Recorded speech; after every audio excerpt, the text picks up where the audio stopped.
when we have thought that doing whatever it is that we wanted to do was like fun. And you know, I think that to some degree a lot of it is like that, you know, just wanting to have, you know, it being primarily fun because we are deciding, you know, we're not subject to anybody's rules. We're doing what we want to do, and you know, we want to do whatever mom and dad told us not to do. And so then when God comes and he's naturally paternal, because he is our father, and then it seems like, oh, you with your rules too. And it's like, actually, more often than not, mom and dad was right.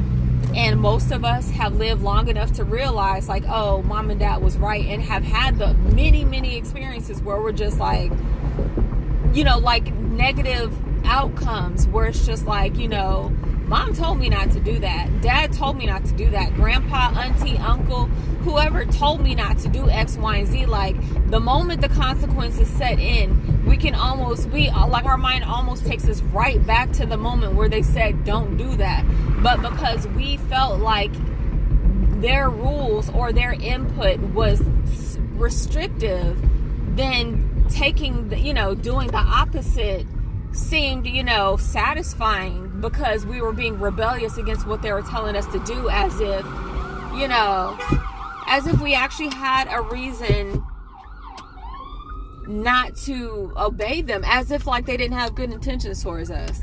And, you know, that's dismissing, you know, rotten relatives that do have bad intentions towards their relatives. We're taking that off the table for now, just for this point. So then with disobeying God, it's the same way. Like, it seems like it's like exotic, you know, erotic to disobey God, because it's like, well, I'm doing what I want to do, how I want to do it, and your rules are just rules. And it's like, actually, you in danger, girl. Like, this is Ghost, you're Sally, you in danger, girl. And the only thing God is trying to do is trying to keep you from getting drugged into the slums of the gutter, just like all the other bad dudes who, you know, didn't resist demons and they got drugged they behinds right on into the gutter by demons.